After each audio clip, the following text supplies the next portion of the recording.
Alexander Reid swirled the amber whiskey in his crystal tumbler, the ice clinking softly as he leaned back in his leather chair.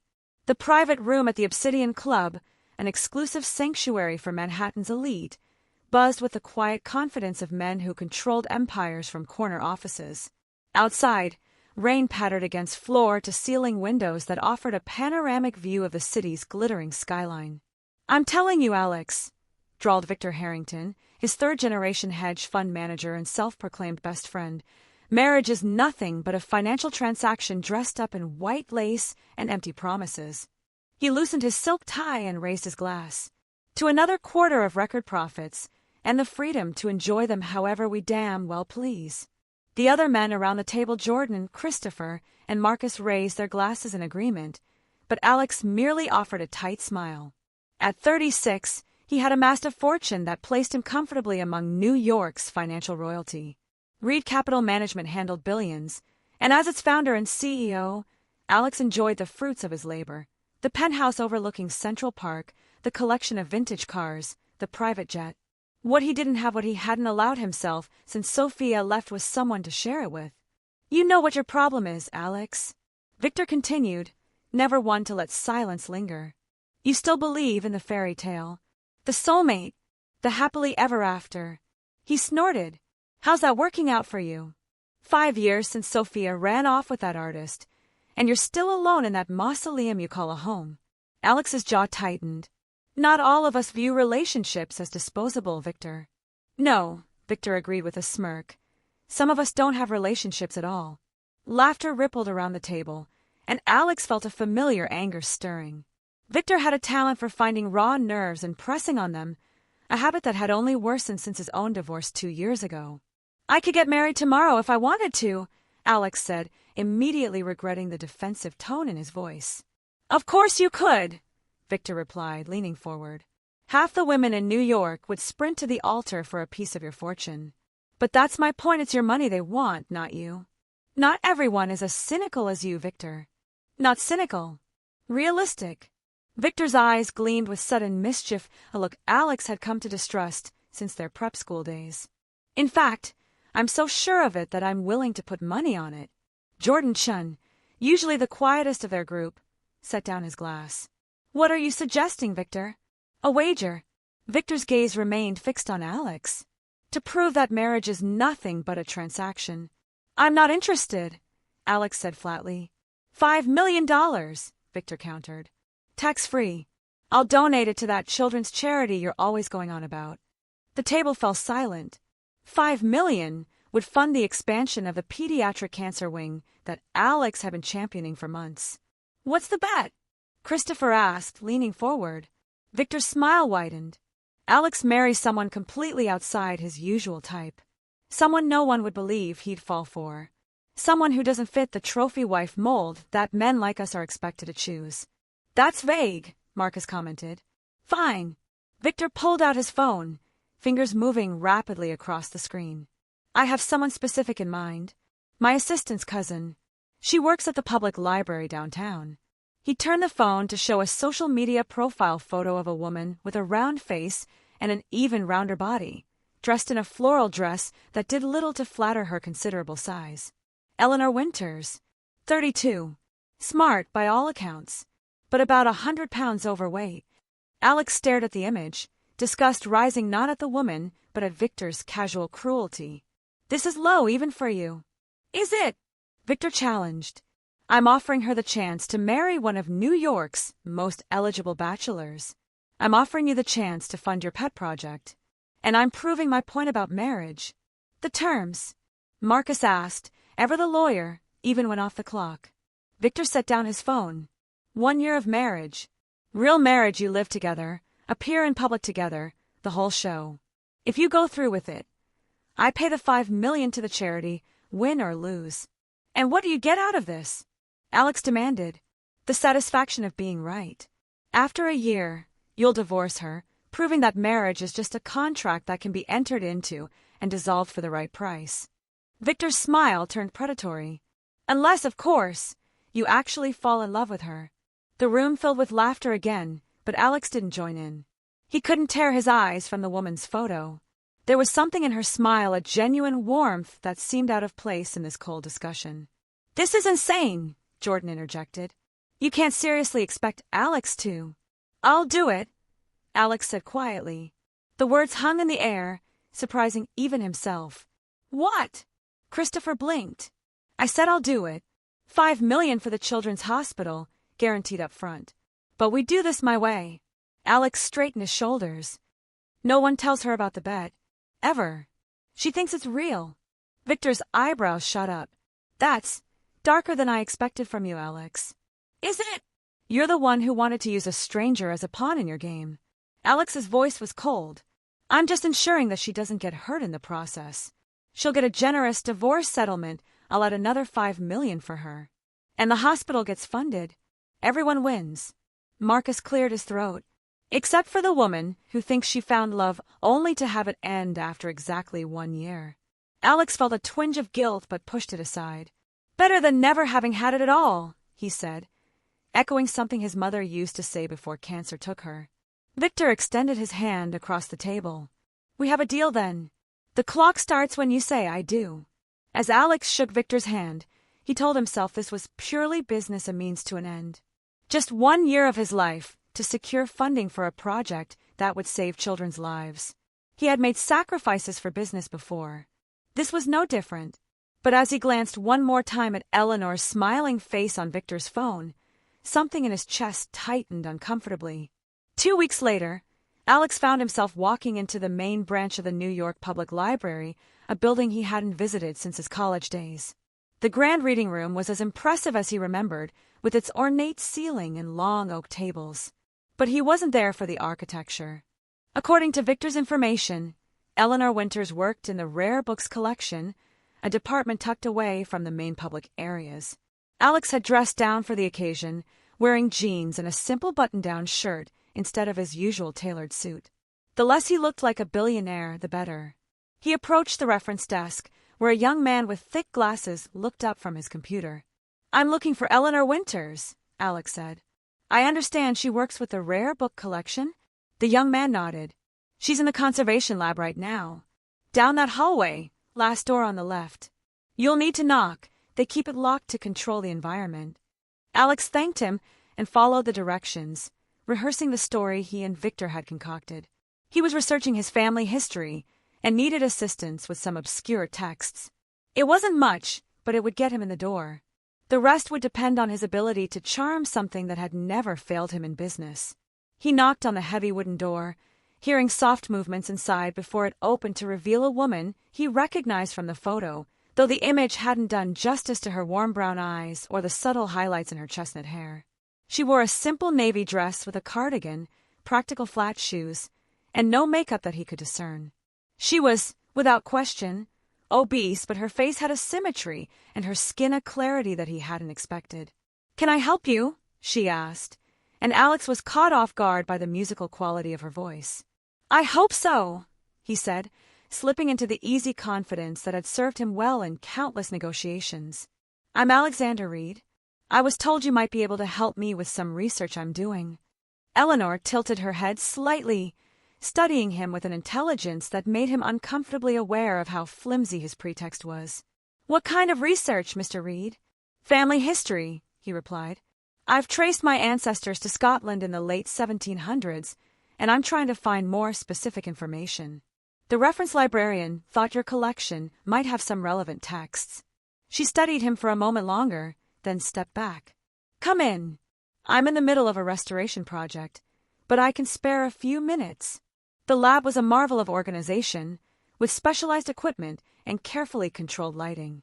Several ancient-looking books lay open on a central table, surrounded by tools Alex couldn't identify.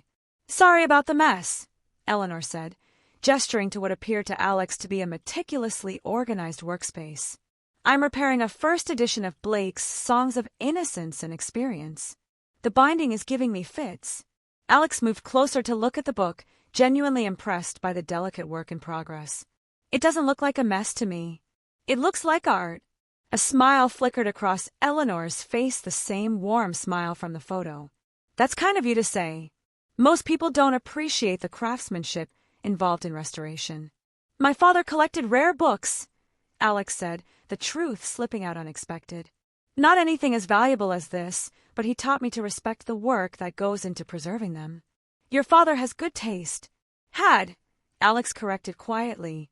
He passed away 10 years ago. Something shifted in Eleanor's expression, a softening that made Alex realize he'd inadvertently veered from his script into genuine territory. I'm sorry for your loss, she said, and unlike the hundreds of times he'd heard those words at the funeral and in the weeks after, she sounded like she meant it. Alex cleared his throat. Thank you. Now, about those Scottish records. For the next 30 minutes, Eleanor showed him various resources that might help with his fictional research, demonstrating a knowledge of historical texts that impressed even him. She moved with surprising grace for someone her size, navigating the cramped lab with practiced ease. You really know your stuff, he commented as she pulled another reference book from a high shelf. It's my job, she replied simply. And my passion. Not many people can say those are the same thing. Alex thought of his own career, the years of relentless work, the fortune he'd built, the respect he'd earned. No, he agreed. They can't. When he finally made his exit, armed with actual research materials he had no intention of using, he found himself thinking not about the bet or the hospital wing, but about the way Eleanor's eyes had lit up when she talked about her work. This would be more complicated than he'd anticipated. You did what? Alex winced at the volume of his sister Madeline's voice over the phone. He had called her out of a sense of obligation. She was his only family, after all, but was already regretting the decision. It's a business arrangement, he said, keeping his voice even. The charity gets $5 million. Eleanor gets $5 million when we divorce. Everyone benefits. Except the woman who thinks she's marrying for love. Alex, this is despicable. He paced across his penthouse living room, the skyline twinkling beyond the windows. I didn't call for a lecture, Maddie. Well, you're getting one anyway. Have you even thought about how you're going to pull this off? You met her once. Are you just going to walk into that library tomorrow and propose? Of course not, Alex snapped, though in truth, he hadn't thought much beyond their first meeting. I'll court her, take her to dinner, get to know her, all while lying to her face. The blunt assessment hit harder than he expected. It's not ideal, he admitted, but think of the good that will come from it. The pediatric wing. Don't you dare use sick children to justify this, Madeline cut in. If you want to donate to the hospital, do it. You don't need to manipulate an innocent woman to make that happen. Alex sank onto his leather sofa. It's too late. I've made the deal with Victor. A heavy silence fell between them. You're better than this, Alex, Madeline finally said, her voice softer. You're better than Victor and his cruel games. Whatever he's tapped into your pride, your competitive streak, whatever, don't let it turn you into something you're not. But that was just it, wasn't it? Alex had spent years becoming exactly what was expected of him. Ruthless in business, charming in society, and utterly alone in what mattered. Perhaps it wasn't Victor who had changed him, but success itself. I'll handle it, he told his sister. I'll make sure Eleanor is taken care of. That's not the point, and you know it, Madeline sighed. Just promise me you'll be honest with yourself, even if you can't be honest with her. If at any point this feels wrong, more wrong than it already is, walk away. Victor's money isn't worth your soul. After ending the call, Alex stood at his window, looking down at the city that had given him everything he'd ever worked for. In the reflection of the glass, he saw not the confident CEO, but a man making a deal that, for the first time in his career, left a sour taste in his mouth. Yet the next morning found him walking back into the library, a carefully selected antique book under his arm, a peace offering, and an excuse to see Eleanor again. He told himself it was for the children's hospital. He told himself it was just business. But as he knocked on the conservation lab door, heart quickening at the sound of approaching footsteps, Alex Reid couldn't quite silence the voice in his head that sounded suspiciously like his sister's. You're better than this. Or perhaps the more terrifying possibility, maybe he wasn't. Eleanor Winters had long ago made peace with being invisible. In a city where physical appearance often determined one's social currency, her size rendered her practically non-existent to the beautiful people who dominated Manhattan's landscape. She had crafted a life around this reality, finding purpose in her work with ancient texts that valued preservation over presentation, building friendships with people who saw beyond the superficial, and training herself not to flinch when she caught reflections of herself in store windows. So when Alexander Reid appeared at the conservation lab for the third time in 2 weeks, a rare first edition of Robert Burns' poetry in hand to thank her for her help, Eleanor's internal alarm bells began to ring. "This is incredibly generous, Mr. Reid," she said, carefully examining the leather-bound volume, "but I can't accept it. It would be unprofessional." "Alex," he corrected with that easy smile that seemed to transform his already handsome face into something almost unfairly attractive. "And it's not for you to keep. I thought perhaps the library might appreciate it for their collection."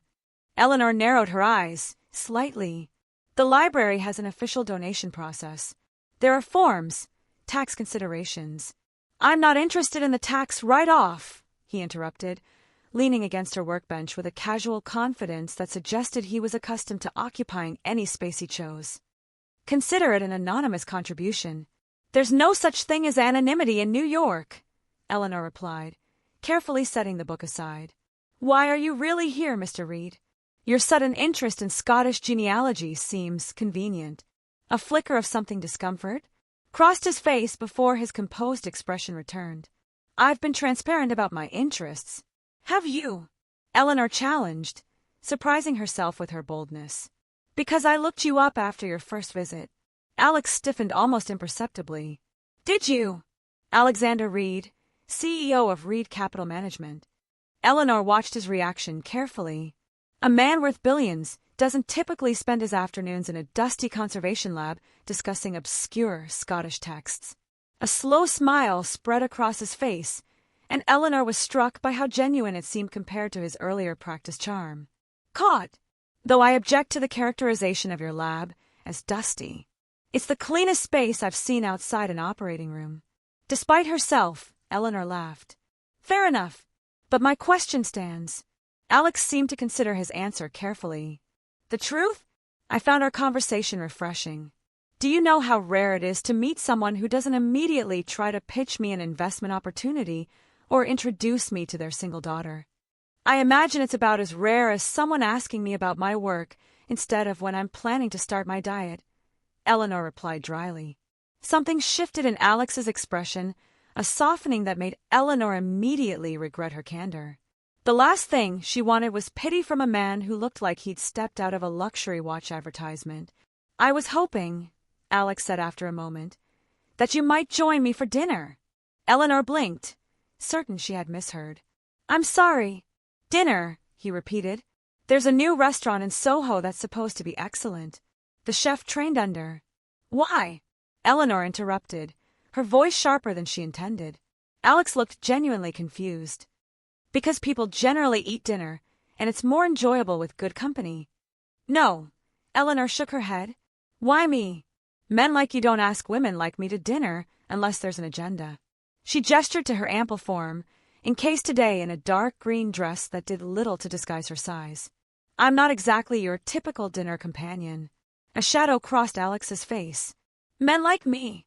Wealthy, conventionally attractive, powerful." Eleanor ticked off the attributes on her fingers. "The type who dates models and actresses, not overweight librarians." For a moment, Alex looked almost angry, but then his expression cleared. "Maybe I'm interested in substance over style." "Nobody in Manhattan is interested in substance over style," Eleanor countered. "I am." Alex's voice had dropped lower, with an intensity that made Eleanor's heart beat a little faster despite her better judgment. "Have dinner with me, Eleanor. One meal. If you find me unbearable, I promise never to darken your conservation lab again." Eleanor studied him, trying to decipher his motivations. In her 32 years, she had developed a finely tuned radar for insincerity, particularly from men. Her size had made her an occasional target for cruel jokes, fake interest, and even fetishization. But something about Alex's request felt different. There was an earnestness beneath his polished exterior that gave her pause. "Just dinner?" she asked cautiously. "Just dinner," he confirmed. "Though I reserve the right to hope for breakfast eventually." The flirtatious comment should have felt sleazy, but delivered with a slight smile and direct gaze, it instead sent an unexpected warmth through Eleanor's chest. "Friday," she said finally, "but I choose the restaurant." Alex's smile widened. "Deal." Eleanor chose a small Vietnamese place in Queens, far from the Manhattan hotspots where Alex might be recognized, and far from the kind of establishment where she would feel conspicuous. The tiny family-owned restaurant had been her secret comfort for years, with its mismatched chairs, chipped plates, and the best pho she'd ever tasted. When Alex arrived exactly on time, Eleanor was already seated at a corner table. She had spent an embarrassing amount of time deciding what to wear, finally settling on a dark blue wrap dress that her friend May insisted was flattering. She had even applied makeup, a rarity for her workdays, though she kept it minimal, just mascara, a touch of blush, and tinted lip balm. She watched Alex scan the room, noticing how seamlessly he shifted from Manhattan power player to approachable dinner guest. He had dressed down in dark jeans and a gray cashmere sweater that probably cost more than her monthly rent, but the effect was understated rather than showy. "You found it," she said as he approached the table. "My driver did," he replied with a sheepish smile, taking the seat across from her. "Though I think he was convinced I had the wrong address." "Not your usual scene?" "Not recently," Alex admitted, "but it reminds me of places I used to go in college." "Before," he gestured vaguely. "Before you became a billionaire," Eleanor supplied. "Before life got complicated," he amended, then changed the subject. "How did you discover this place?" "My mother was Vietnamese," Eleanor explained. "After she died, I spent months trying to find a restaurant that made pho that tasted like hers." She gestured around the small space. "This is the closest I've found." Alex's expression softened. "I'm sorry about your mother." "It was a long time ago," Eleanor said, the practiced response coming automatically. "Cancer. I was 19. Alex nodded, a flicker of recognition in his eyes. "My mother, too. I was 26. An unexpected connection, the shared language of grief that needed no elaboration. Eleanor found herself relaxing slightly. "What would you recommend?" Alex asked, picking up the laminated menu. "Everything," Eleanor replied with a genuine smile. "But start with the pho. It's transcendent." For the next 2 hours, they ate their way through several dishes, conversation flowing more easily than Eleanor had anticipated. Alex was surprisingly knowledgeable about a wide range of topics, from literature to architecture to international politics. He asked thoughtful questions about her work and actually listened to her answers, displaying none of the subtle dismissiveness she often encountered from men in positions of power. "So why rare books?" he asked as they shared a plate of mango sticky rice. "What drew you to restoration?" Eleanor considered the question.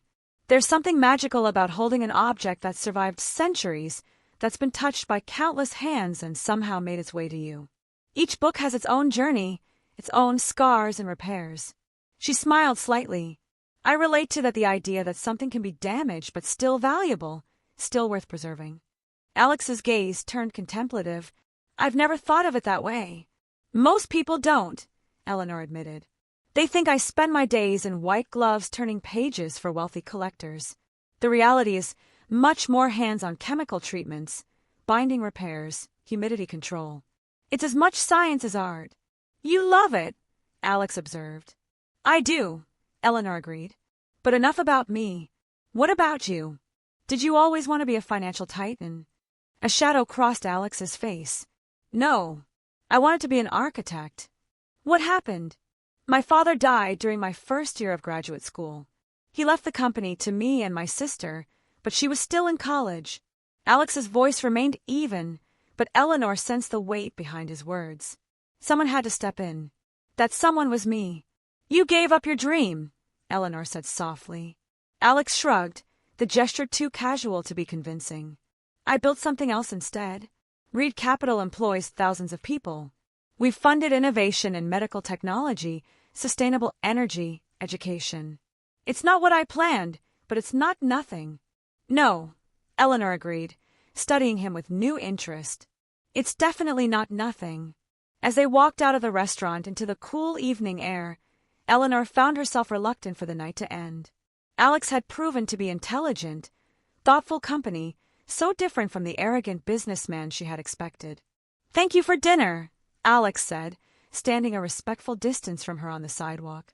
You were right about the foe. That wasn't dinner, Eleanor corrected with a small smile. That was just me vetting you to determine if you're worth having dinner with. Alex raised an eyebrow. And the verdict? Jury's still out, she teased. But I might be willing to collect more evidence. How about tomorrow? Alex suggested. My turn to choose. Eleanor hesitated. 2 nights in a row seemed eager, and she had promised herself years ago that she would never appear eager for male attention. It was a defensive strategy developed after one too many disappointments keep expectations low and avoid vulnerability. But Alex was looking at her with those intense blue eyes, and she found herself nodding. Tomorrow, but nothing too fancy. I don't own anything suitable for your world. You underestimate yourself, Alex said softly. But I'll keep it casual. As she watched his car pull away, Eleanor tried to ignore the flutter of excitement in her chest. One pleasant evening didn't erase a lifetime of evidence that men like Alexander Reid didn't seriously pursue women like her. Whatever his interest was, curiosity, boredom, some kind of personal challenge, it would pass. Better to enjoy it for what it was than to imagine it might be something more. Alex's definition of casual turned out to be a private dinner on the rooftop garden of his Tribeca penthouse, prepared by his personal chef. This is your idea of casual? Eleanor asked as he led her through the sleek, minimalist apartment to an elevator that opened directly into the space. It's just home, Alex replied, though he had the grace to look slightly abashed. I thought you might be more comfortable here than at a restaurant where people might stare. The comment landed like a stone in Eleanor's stomach. Because I'm fat, she said flatly. Alex stopped walking. What? No. Because I'm sometimes recognized, and the gossip columns can be vicious. I was trying to protect both of us from that. Oh. Eleanor felt her cheeks warm with embarrassment. I'm sorry. I shouldn't have assumed. No, I'm sorry, Alex interrupted. That came out all wrong. I just wanted us to be able to talk without interruption or an audience. Eleanor nodded, trying to recover her equilibrium as they stepped into the elevator. When the doors opened again, she gasped despite herself.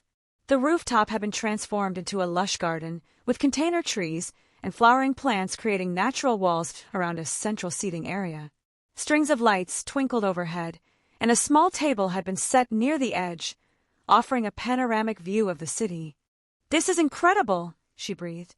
It's my sanctuary, Alex said, watching her reaction with something like pleasure. When the city gets too much, I come up here. I can see why.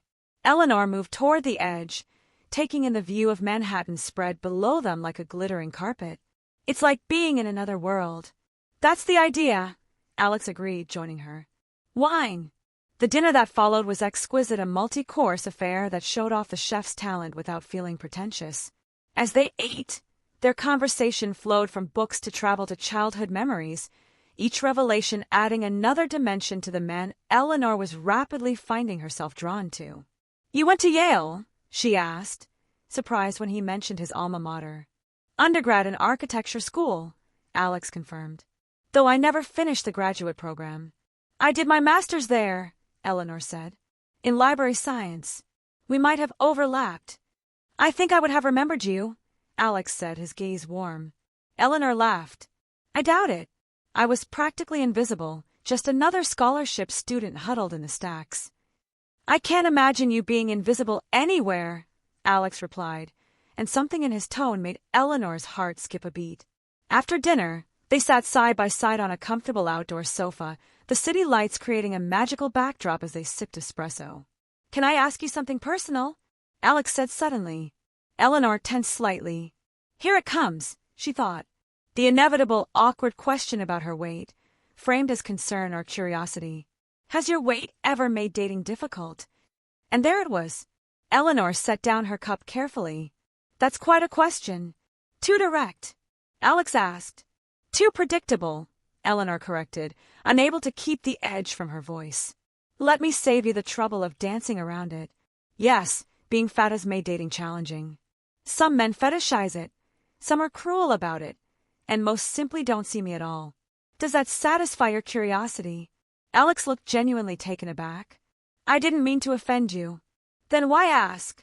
Because, he said slowly, I'm trying to understand why someone as intelligent, cultured, and beautiful as you seem so suspicious of male attention. Eleanor blinked, momentarily thrown by the casual inclusion of beautiful in his list of adjectives. Beautiful is not a word typically applied to women my size, Alex. Then the men you've known have been idiots, he replied simply. A startled laugh escaped her.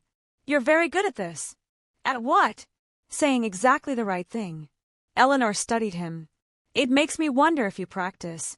Something flickered in Alex's eyes. Discomfort? Guilt? Before he smiled. Is it so hard to believe that I might genuinely find you attractive? Yes, Eleanor wanted to say.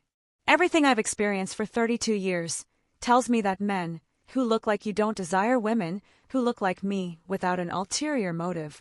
Instead, she said, I'm just trying to understand what this is. 2 dinners in 2 days feels like something. And I don't want to misinterpret. Alex was quiet for a moment, his expression thoughtful. I enjoy your company, he finally said. You're different from the people I usually spend time with. You're real in a way that's rare in my world. And yes, I find you attractive, your eyes, your laugh, the way you get excited talking about your work. He paused. Is that so hard to believe? Put that way, it didn't sound impossible. Just improbable. I'm not looking for a charity project, Eleanor said carefully, or an experiment in dating outside your comfort zone. Good, Alex replied, because I'm not offering either of those things. He was close enough now that she could smell his cologne, something subtle and expensive. His eyes dropped to her lips, and Eleanor felt a surge of both anticipation and panic. I should go, she said abruptly, standing up.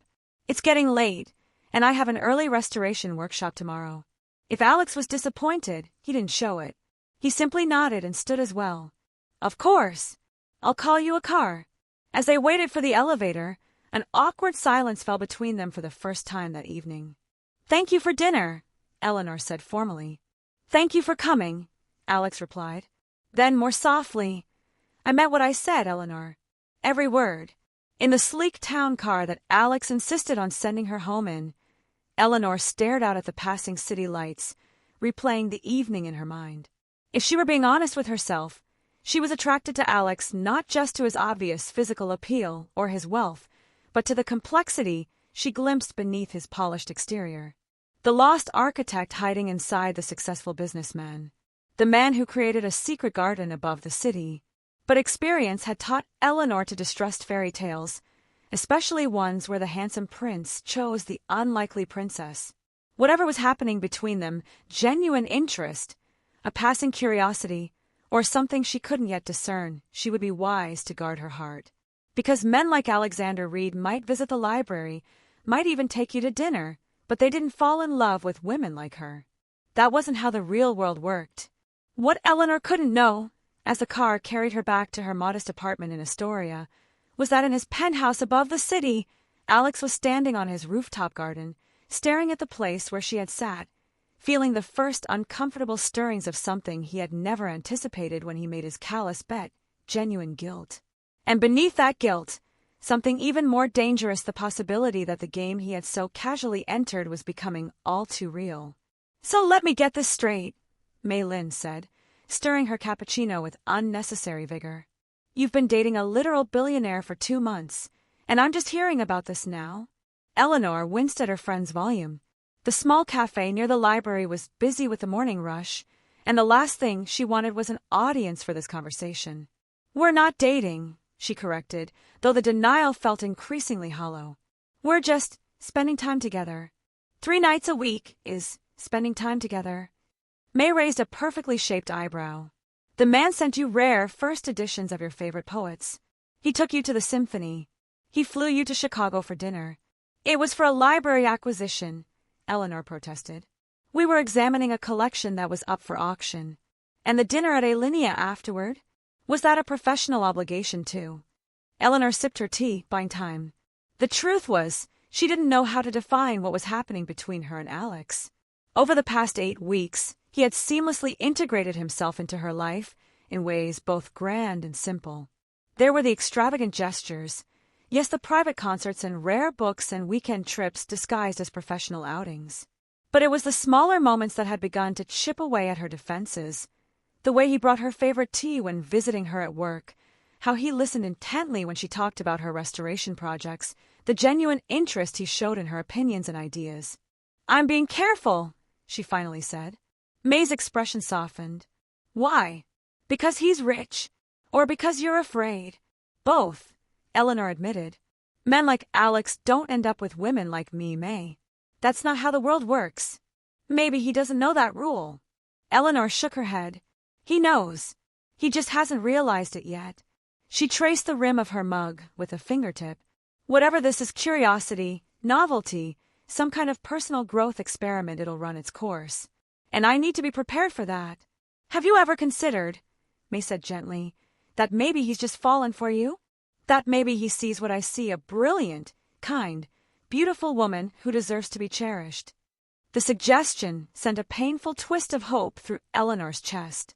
"I can't think that way," she whispered. "I can't afford to." May reached across the table to squeeze her hand. "You can't afford not to. Life doesn't offer many chances at something real, Elle. Don't sabotage this one because you're scared." Before Eleanor could respond, her phone chimed with a text. Alex, confirming their plans for that evening. A simple dinner at her apartment, his suggestion, after she'd mentioned wanting to cook for him. Nothing fancy, nothing showy.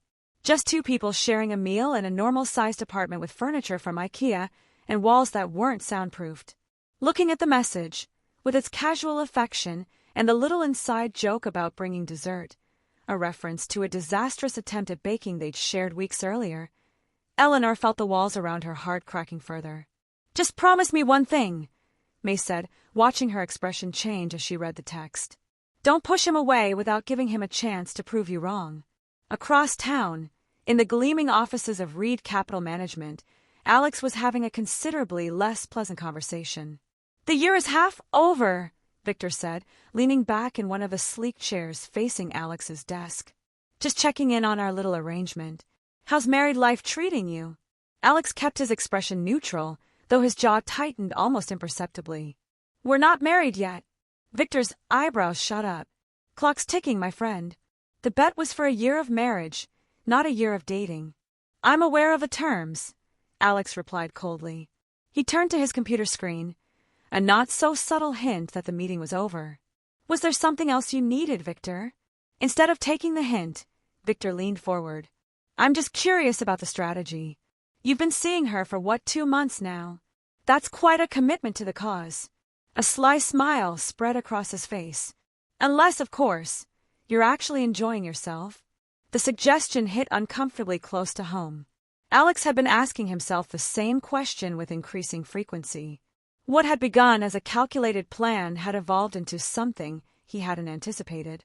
Eleanor was not what he had expected. Her intelligence challenged him. Her perspective on art and literature had reawakened interests he'd abandoned years ago. Her dry humor made him laugh, more than he had in years. And there was something else, a genuineness, a complete lack of pretense that was refreshing after years of navigating Manhattan's social labyrinth, where every interaction seemed layered with ulterior motives, including his own. "My personal life isn't up for discussion," Alex said finally. "It is when there's $5 million on the line," Victor countered. "The clock started when you said I do, remember? If you don't seal the deal soon, you'll run out of time." The crude phrasing made Alex's skin crawl. "The money's been transferred to the hospital foundation." "Conditionally," Victor reminded him. "If you don't fulfill your end of the bargain, it reverts back." Alex swiveled his chair to face his so-called friend directly. "Why do you care so much? What difference does it make to you if the bet takes slightly longer than anticipated?" Victor studied him for a moment, then shook his head with a low chuckle. "My God, you actually like her." The amusement in his voice carried a note of genuine surprise. Alexander Reid, falling for the fat librarian. Now that's a plot twist. "Don't call her that," Alex snapped, the sharp edge in his voice cutting through the spacious office. Victor held up his hands in mock surrender. "Touchy. No offense meant to your, what are we calling her? Girlfriend seems too juvenile." "Special friend." "Get out," Alex said quietly. "What?" "Get out of my office." Victor's smile faded. You're serious? Deadly, Alex confirmed, rising from his chair. And if you ever refer to Eleanor in those terms again, our business relationship will end immediately. For a moment, the two men stared at each other, years of friendship and rivalry hanging in the balance. Then Victor stood slowly. You know what the problem with you is, Alex, he said, straightening his custom suit jacket. You've forgotten that it's just a game. The money, the power, the women, it's all just moves on a board. He buttoned his jacket with deliberate precision. Don't confuse the game with reality. After Victor left, Alex stood at his office window, staring unseeingly at the Manhattan skyline. The conversation had left him deeply unsettled, forcing him to confront questions he'd been avoiding for weeks. What was he doing with Eleanor? The original plan: court her, propose, marry. Divorce had seemed straightforward, if morally questionable. But somewhere along the line, the clarity of purpose had blurred. He found himself looking forward to their time together, thinking about her during meetings, wanting to share his day with her. Last week, he had bypassed a critical client dinner to attend a lecture on book conservation simply because she had mentioned it might be interesting. None of that had been part of the plan. His phone buzzed with a message from his sister, Madeline, running late for lunch. Order me the usual. Guilt twisted in his stomach. He hadn't told Madeline that he was still seeing Eleanor. After their initial conversation, he had avoided the topic, deflecting his sister's occasional questions with vague non-answers. Madeline would see through him immediately, would recognize that what had started as a cynical bet had become something he didn't fully understand himself. Alex grabbed his jacket and headed out, nodding to his assistant as he passed her desk. Cancel my afternoon, he said. Family emergency. You look terrible, Madeline observed as she slid into the booth across from him. And you ordered whiskey for lunch. What's wrong? Alex pushed the glass of white wine he'd ordered for her across the table. Nothing. Alexander, his sister said in the tone that had always managed to extract the truth from him, even when they were children. Talk to me. He took a deep breath, then said simply, I'm still seeing Eleanor. Madeline's expression didn't change. The woman from the bet? Yes. For how long? 2 months. Madeline sipped her wine, studying him over the rim of the glass. And what? And how do you feel about her? The question hung between them. Alex took a deliberate sip of his whiskey, buying time to formulate an answer that didn't sound pathetic even to his own ears. I like her, he finally admitted. More than I expected to. Enough to marry her? Madeline pressed. Because that was the bet, wasn't it? Marry her for a year, then divorce her. Put so bluntly, the plan sounded even more reprehensible than it had when he agreed to it. I don't know. You don't know if you want to marry her, or you don't know if you want to divorce her. Either. Both. Alex ran a hand through his hair in frustration. This isn't how it was supposed to go. Madeline's expression softened slightly. No, I imagine not. Did you honestly think you could spend time with another human being, pretend to care about them, and remain completely detached? I wasn't pretending, Alex said quietly, and the admission felt like stepping off a cliff. A small smile played at Madeline's lips. I know. You're many things, little brother, but a good actor isn't one of them.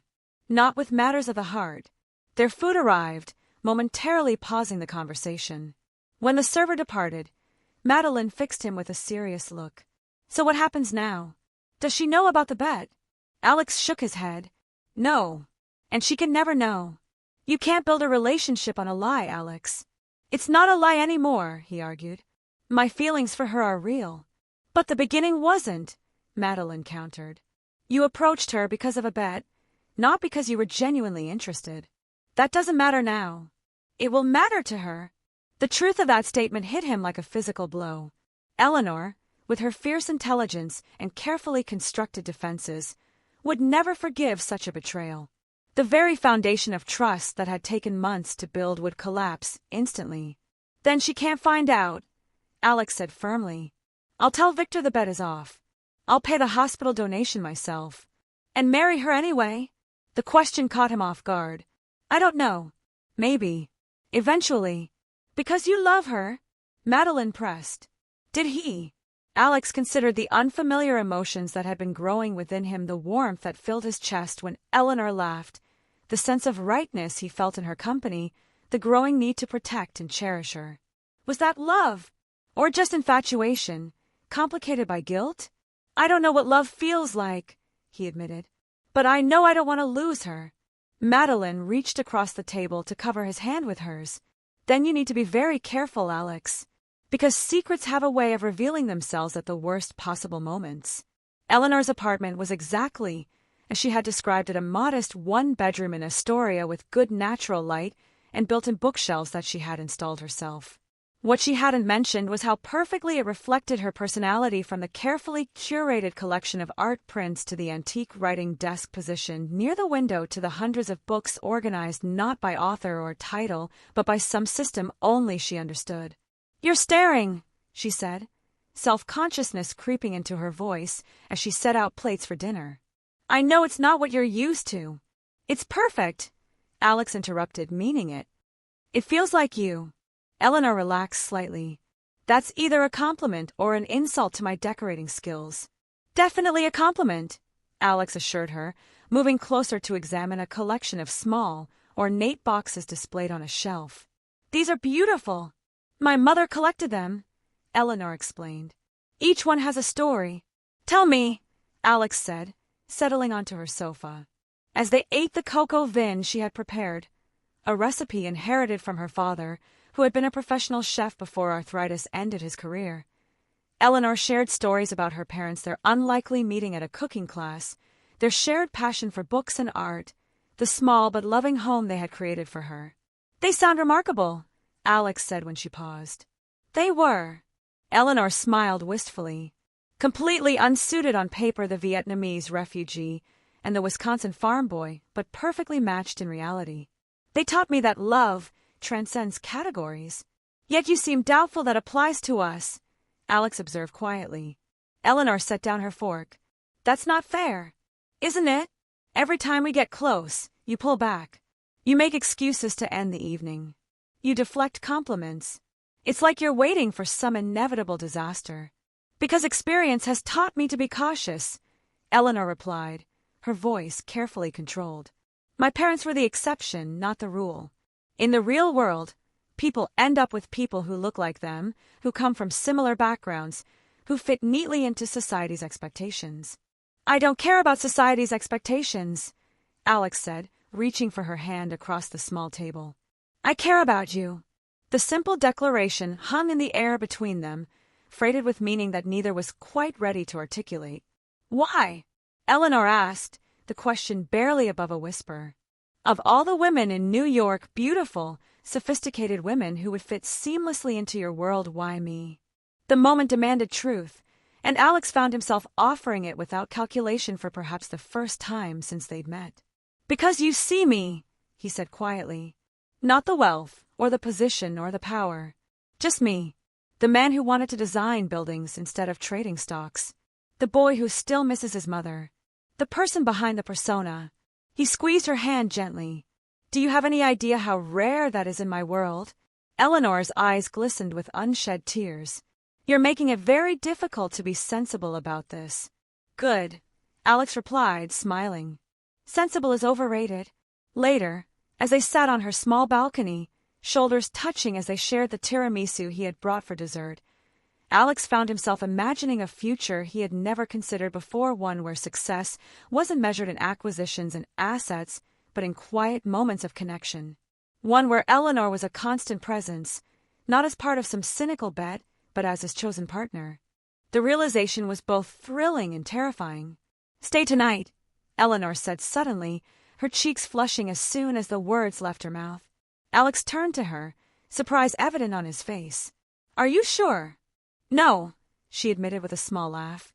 "I'm terrified, but I'm more afraid of what I'll regret not doing than what I might regret doing." He reached up to cup her face gently, thumb brushing over her cheekbone. "We don't have to rush anything." 2 months isn't exactly rushing, Eleanor pointed out. "Some would call it glacial by modern dating standards." "I'm not interested in modern dating standards," Alex said softly. "I'm interested in what feels right for us." Eleanor leaned into his touch, eyes closing briefly. "This feels right," she whispered. "You feel right. The kiss that followed was different from their previous cautious explorations, deeper, more certain, laden with intention. When they finally parted, both slightly breathless, the decision had already been made. Inside, in the gentle darkness of her bedroom, Alex discovered another layer of Eleanor, her vulnerability and strength intertwined as she allowed him to see her, really see her, without the protective armor she wore in the world. Her body, which society had deemed unacceptable, revealed itself as a landscape of soft curves and sensitive places that responded beautifully to his touch. "You're beautiful," he murmured against her skin, meaning it with an intensity that surprised even him. For once, Eleanor didn't deflect or deny. She simply pulled him closer, accepting the compliment and returning it with the gift of her trust. Later, as she slept curled against him, Alex stared at the ceiling, overwhelmed by the evening's revelations, not just the physical intimacy, but the emotional connection that had deepened with every shared confidence and gentle touch. This was no longer about the bed. It hadn't been for weeks, perhaps from the very beginning. Whatever had started as a cruel wager had transformed into something authentic, something precious. He would tell Victor tomorrow that the bet was off. He would pay the hospital donation himself, double it, even. He would continue seeing Eleanor, not because of some obligation, but because he genuinely couldn't imagine not having her in his life. With that decision made, Alex finally drifted to sleep, holding Eleanor as if she were something infinitely valuable that he'd only just discovered. The morning brought sunlight streaming through Eleanor's curtains and the unfamiliar but pleasant sensation of waking up beside someone. Alex watched her sleep for a few moments, cataloging the peaceful expression on her face, the slight curve of her lips, the way her chestnut hair spilled across the pillow. His phone vibrated on the nightstand, temporarily ignored as he tried to preserve the moment. But when it vibrated again, insistently, he reluctantly reached for it. 3 missed calls from his assistant and a text. Emergency board meeting called by Harrington. 9 a.m. Critical you attend. Alex glanced at the time. 8:15. Barely enough time to make it back to his apartment, change, and get to the office. Something wrong? Eleanor murmured, eyes blinking open sleepily. Just work, he said, leaning down to kiss her forehead. I'm sorry, but I need to go. Emergency meeting. She nodded, pulling the sheet up as she sat. Financial crisis or corporate takeover? Neither, I hope, Alex replied, already gathering his clothes. Victor's called a surprise board meeting. Victor. Eleanor's voice had changed subtly. Your friend Victor? More of a business associate these days, Alex corrected, missing the shift in her tone as he buttoned his shirt. But yes, the same Victor I've mentioned before. Eleanor was fully awake now, watching him with an expression he couldn't quite read. Victor Harrington? Something in her voice made Alex pause. Yes. How did you know his last name? Eleanor didn't answer immediately, instead reaching for her phone on the bedside table. After a few taps, she turned the screen toward him. This Victor Harrington? The screen showed a social media profile of Victor's, complete with a photo of him at some charity gala, arm draped around a young model. Yes, Alex confirmed slowly. How do you know him? Eleanor set the phone down carefully. I don't, but my cousin Angela works as his executive assistant. The statement hung in the air between them, its significance not immediately apparent until Alex remembered with a sickening clarity how this had all begun. Victor's assistant's cousin, the woman in the bed. Eleanor, he began, but the look on her face stopped him cold. It's funny, she said, her voice unnaturally calm. Angela mentioned months ago that her boss had a friend who might be coming into the library. Said he was some hotshot CEO interested in rare books. She laughed, a hollow sound devoid of humor. I thought she was setting me up, trying to play matchmaker again. But that wasn't it at all, was it? Alex felt the blood drain from his face. Eleanor, I can explain. Can you? Her eyes were bright with unshed tears. Can you explain why Alexander Reid, billionaire CEO, suddenly developed an interest in an overweight librarian with no connections to his world? Can you explain the coincidence that your best friend happens to employ my cousin? Can you explain why a man who could date literally anyone would choose me? It's not what you think, Alex said desperately. Isn't it? Eleanor's voice had turned cold. Let me guess. Some kind of bet?